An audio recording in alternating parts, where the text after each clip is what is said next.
I'm directing the U.S. military to lead an emergency mission to establish a temporary pier in the Mediterranean on the coast of Gaza.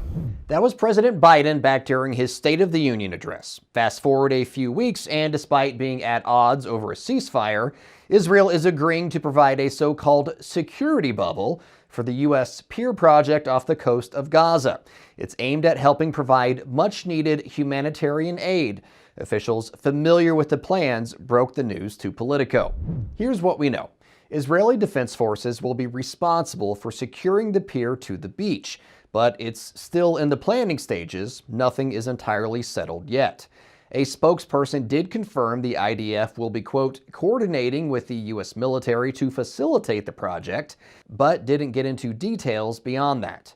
The pier is needed for Gazans who the UN says are facing imminent famine as the Israel-Hamas war continues. Once the pier is complete, it will be used to deliver more than 2 million meals a day. The U.S. says it will be a better way to deliver aid, especially in the wake of deadly incidents involving airdropped supplies. 12 Palestinians drowned off the northern Gaza coast trying to reach airdropped packages that landed in the water. Another 5 were killed in a separate airdrop incident when a parachute failed to deploy properly. The pier would end the need for these airdrops. But it's going to take some time. Once construction begins, it will take 2 months to complete. When finished, the pier will float about 3 to 5 miles offshore.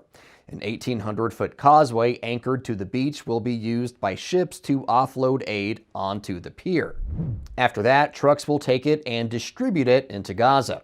In order to ensure this gets done in a timely fashion, or done at all, workers are going to need to be kept safe. That's where Israel comes in.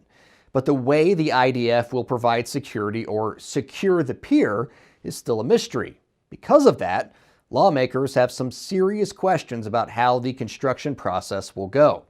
Congressman Mike Rogers of Alabama accused President Biden of being politically motivated to build the pier.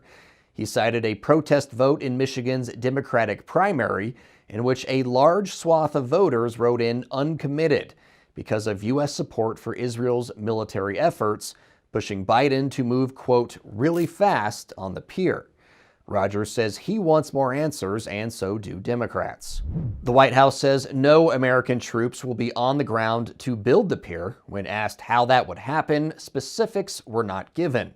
But the Pentagon says the U.S. military has, quote, unique capabilities and can do things from just offshore.